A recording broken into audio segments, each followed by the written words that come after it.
aquí seguimos, por supuesto, bueno, para hablar de algunas conductas que llevamos adelante, ¿no? Así es un dato muy interesante porque lo vamos a estar hablando con un economista conductual, un tema que tiene que ver con decisiones que se empiezan a tomar, ¿no? La explicación la tiene David, con quien vamos a estar hablando en un ratito. David Lauren, desde Lima, economista conductual, lo sumamos a esta mesa. ¿Cómo votamos? ¿Por qué votamos lo que votamos? ¿No? ¿Y qué es lo que define realmente nuestro voto en este año de elecciones? Le damos la bienvenida desde Perú a David, lo sumamos entonces a esta mesa para charlar. ¿Cómo estás, David? Hola, David, bienvenido. Hola, ¿cómo están? Muchísimas gracias por la invitación. Estamos en ambiente electoral. Sí. En Argentina estamos en ambiente electoral y en Perú también, así es que... Muy bien. Bien. Vamos a tratar de retomar el contacto con David, así es. Bueno. Y eso es lo que decía, ¿no? Un año electoral y la conducta del voto, ¿no? ¿Qué es lo que pasa cuando votamos? Aquellas cuestiones tan remanidas, tan discutidas después de votar, a quién votaron, cómo votaron. Bueno, todo lo que influye, ¿no? La razón y también el corazón, todo lo que define, ¿no? Ese derecho que tenemos y esa responsabilidad también a la hora de elegir, bueno, a quienes nos gobiernan o representan, ¿no? Realmente hay muchas cuestiones a charlar, ¿no? Dentro de las conductas que vamos llevando adelante. Y le retomamos ahí a David desde Lima. Bueno, se nos cortó un poquito. Nos decías que allí también un año electoral. Podríamos decir, ¿no? Sí, estamos en un año electoral. En abril ya son la primera vuelta de las elecciones. Y es muy interesante el proceso de toma de decisiones cuando uno va a emitir un voto, ¿no? Porque hay dos posturas. A ver, quiero ver por cuál se van. A ver. Hay la postura de los que creen que somos absolutamente racionales y una máquina y casi un computador que va a procesar todos los planes de gobierno, va a hacer un estudio comparativo y va a votar. Esa es como la postura extrema, ¿no? Del voto absolutamente informado. Y está la otra del voto absolutamente, yo le llamo cromañón, ¿no? Que es el voto que no se informa para nada, que es el voto impulsivo, el que decide en el lugar de votación, el mismo día que va a votar, que decide por emociones. ¿Por cuál creen que nos vamos? ¿Por el voto del cromañón o por el voto absolutamente informado? Muy bien. Me da la sensación que hay un descreimiento general, podría decir, esto lo digo a modo personal, ¿no? Que nos lleva a, a esto de no creer y a lo mejor, en minimizar un poco la responsabilidad del acto, ¿no? Del voto, que realmente es triste, es lamentable. Pero me parece que deberíamos, tomar la primera decisión, ¿no? Esto de informarnos y votar realmente a conciencia y con la razón y con el conocimiento de lo que estamos haciendo, ¿no? Debiera ser punto uno, el hartazgo político que se vive en Argentina, en países de la región y en el mundo también, hace que una gran masa, me da la sensación, vote por conductas del momento, ¿no? Que lo van definiendo casi en las últimas horas, y esto los encuestadores, los políticos bien lo saben, ¿no? Y además el voto por descarte, ¿no? Es votar ese es otro fenómeno. Claro, al menos peor, ¿no? Nunca verdaderamente a conciencia. Elijo esta persona, estas ideas, ¿eh? Me parece que también eso juega. Sí, mucho. pero ahí me pasa mucho eso, ¿no? De que van y votan a lo que no quieren, es lo que descartan, y entre lo que quedó, a ver, listo. Bueno, a ver, David, que nos estás escuchando y analizando. ¿Cómo venimos? A ver. Lalo, es que acaban de decir cosas muy, muy acertadas, Lalo. Esto que comentas del descarte tiene que ver con lo que se ha estudiado en la toma de decisiones. Desde Kahneman, premio Nobel de Economía, siendo psicólogo, empezó a estudiar la toma de decisiones y hay algunos factores que son importantes. Primero, no es ni el A ni el B, no es ninguno de los dos caminos. Nuestra ilusión sería que votemos con un voto absolutamente informado, pero eso no va a pasar. Lo que sucede es que tenemos la racionalidad limitada. Eso de la racionalidad limitada significa que es como un computador de muy poco procesamiento. Es imposible que podamos definir todas las variables de un buen gobierno, que tengamos los indicadores. ¿Por qué no podemos tener un voto informado? ¿No? Hay tres razones. Limitaciones cognitivas. No sabemos todas las variables que influyen en la pobreza. Hablar sobre la inflación es complicado hasta entre especialistas. Hablar sobre desnutrición crónica infantil, ¿cómo será? ¿Cómo se combatirá eso? O sea, hay demasiada información compleja que no podemos procesar. Por eso es difícil tener un voto absolutamente informado. Dos, la información es imperfecta. Hay mucha fake news, hay muchas promesas que no se pueden cumplir. ¿Cómo filtro esas promesas? Y tercero, tengo un tiempo limitado para tomar decisiones. Entonces, eso me impide hacer un voto absolutamente informado. ¿Y qué caigo en esta racionalidad limitada que me hace votar según algunos sesgos? Les lanzo el primero. Hay una investigación que se hizo que ese sesgo se llama el Good Looking People Bias. Pusieron 2 fotos de 2 candidatos reales en una elección mexicana a la gente de la India. Le dijeron, ¿quién te genera más confianza? ¿El A o el B? Solo por la foto. Claro. Y resulta que el 70% de la gente adivinó quién había ganado las votaciones solo por la foto. Solo por la imagen, ¿no? ¿Sí? Solo por la imagen del candidato, sin escuchar absolutamente nada. Entonces, esto es muy interesante porque muchas veces nos dejamos llevar por ese sesgo de la belleza, por ese sesgo del atractivo, de la seguridad. Entonces, eso hay que tener muchísimo cuidado. Voy a contar hoy día 3 sesgos a los que caemos usualmente al tomar decisiones para votar y cómo combatirlo, que es creo que la parte A ver, más ¿cómo podríamos importante. mejorar nuestro voto, David? Ese es el desafío, ¿no? Eso es. Y para eso hay que saber estos errores, ¿no? Primero, el de dejarnos llevar por la apariencia. Mucho cuidado con eso. Segundo, el sesgo del factor único. ¿Qué quiere decir esto del sesgo del factor único? A veces nos ha pasado algo en nuestras vidas. Por ejemplo, estaba caminando ahí, camino, no sé, a una plaza y me roban el celular. ¿Qué tengo en la cabeza? Inseguridad, esto es lo peor del país, y solo voto basado en eso con alguien que me ofrezca seguridad. Cuando quizás los problemas del país son mucho más grandes y hay otros más grandes que la seguridad. Puede ser que la seguridad sea uno muy grande, pero quizás hay uno más grande, no sé. Se me ocurre la pobreza, ¿no? Puede ser un factor mucho más potente. La desnutrición puede ser un factor mucho más potente, pero a veces nos basamos en un factor único. O he sufrido violencia doméstica, entonces el que luche contra eso solo voto con ese punto. O he sufrido, no sé, mi internet es malísimo, ¿ya? Y hay una candidata acá en Perú que está ofreciendo internet gratis para todos, ¿no? Claro. Entonces, claro, es una excelente opción si mi internet es malísimo. Entonces, hay que tener cuidado con ese segundo sesgo del factor único. ¿Qué estás prestándole atención? Y el tercero es el sesgo de autoridad. Yo voto cuando hay una autoridad que le endosa el voto a cierto candidato, ¿no? Por ejemplo, yo admiro a Fito Páez y Fito Páez dice, hey, voy a votar por tal. Y como es mi autoridad, aunque no sea una autoridad en el tema, puede ser una autoridad en la música, me inclina inconscientemente a votar por ese candidato. Entonces, ¿cómo combatimos esto? ¿Qué se les ocurre, Lalo, Ezequiel, Julieta? Bueno... Qué buena pregunta. Sí.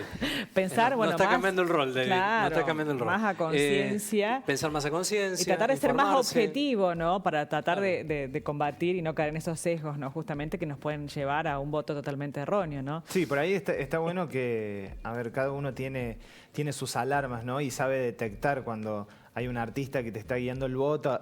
No sería mi caso que me dejara convencer por eso, pero estaría bueno que gente que por ahí tiene la voluntad media débil, que sepa ver estas cosas para que no caiga en eso y no se deje guiar el voto, ¿no? Y que sea lo más auténtico posible el voto que tiene. Sí, lo que pasa, Lalo, es que muchas veces esto no es un proceso consciente. O sea, cuando le preguntan a las personas, ¿tú te has dejado de guiar el voto? No, para nada. Pero resulta que después de hacer un análisis, hay ciertos influencers en tu vida. He puesto el ejemplo de Fito Páez, pero puede ser tu papá, puede ser tu pareja, puede ser el vecino, puede ser una serie de influencers que tienes en tu vida que van a dirigir el voto. Entonces, ¿cómo modificamos esas conductas que pueden ser erróneas para trasladarlas a un voto más informado? Y acá viene el checklist que les pido hacer. Seguro que ustedes ya han decidido su voto. Primera pregunta. Dime 3 argumentos fácticos, ofrecimientos concretos de tu candidato por el cual le has dado un voto. Si no encuentras fácilmente, estás con un voto racional. Con un voto emocional. Claro. No estás con un voto informado. Entonces, ese es el primer checklist. Eso en la reflexión que cada uno puede hacer en su casa, piense, voy a votar por tal. ¿Por qué voy a votar por tal? A ver, 3 argumentos concretos. ¿Los encuentro o no los encuentro? Si no los encuentra, primera alarma que hay que encender, ¿no? Segundo paso. Eso te puede decir, estás enamorada de tu candidato y no estás votando por la razón, ¿no? Entonces, descarta por un momento ese candidato en este ejercicio. Segundo paso, piensa cuáles son los principales problemas del país. Elige 2 o 3, como máximo. No pienses en los 200 problemas que tenemos como país, porque si no las cosas se complican. El análisis va a ser muy complejo y lo vamos a abandonar. Piensa en los 3 primeros problemas que agobian al país. Siguiente paso, paso 3, ya teniendo esos problemas, compara tus posibilidades. A ver, ¿qué ofrecen? Pero vete al detalle. Y ahí es cómo lo ofrecen. ¿Eso es viable? se puede financiar, se puede ejecutar, en algún lugar del mundo se ha ejecutado. Ese sería como el proceso racional. Entonces, repito rápidamente los pasos. Paso número 1, tienes 3 argumentos por el cual has elegido el candidato que has elegido. Si no los tienes, estás enamorado y no estás con un voto racional. Entonces, descártalo por un momento. Y ahí ponte a pensar, los 3 principales problemas del país. ¿Qué me ofrecen para resolver esos 3 principales problemas? Y ahí empieza a comparar entre las opciones y vete al detalle. ¿Es viable? ¿No es viable? Y así vas a poder tener un voto más informado. Para que la siguiente vez que te pregunten, Lalo, Ezequiel, Julieta, David, Jorge, Rubén, dime 3 argumentos, los puedas soltar rápidamente. Ahí podrás decir que tienes un voto informado. Hay mucho también que tiene que ver con las estructuras políticas. Por ahí el candidato es potable, pero su estructura no. Claro. Entonces digo, porque también hay mucho juego político respecto a te pongo el candidato que mejor mide en las encuestas, pero la estructura política es nefasta. Digo, una cuestión de imagen a veces claro, solamente, ¿no? Exactamente, ¿no? Sí. Y caes víctima de un engaño ahí. Ahí el factor de las encuestas es muy potente, porque lo que nos hacen es eliminar, te pongo un ejemplo, acá en Perú tenemos como más de 12, 15 candidatos. O sea, hay una cantidad de candidatos impresionante, pero las encuestas, claro, te ponen 4 y tú dices, no voy a perder mi voto. Entonces, me toca elegir entre esos 4, ¿no? Ese sesgo que nos generan las encuestas también es muy potente. Y ahí les dejo una recomendación.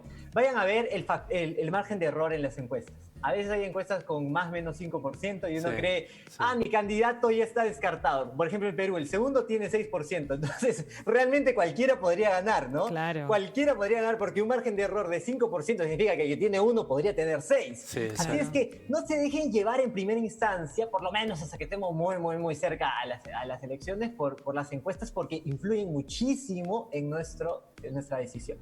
Y esta apatía a veces que tenemos, bueno, por la clase política, si se quiere, juega en contra, ¿no? David, contanos un poco cómo percibís en esta decisión de voto. Sí, hay algo que se llama el efecto halo. ¿Qué es el efecto halo? Imagínense que estamos en una reunión, Lalo nos invita a su cumpleaños, ¿no?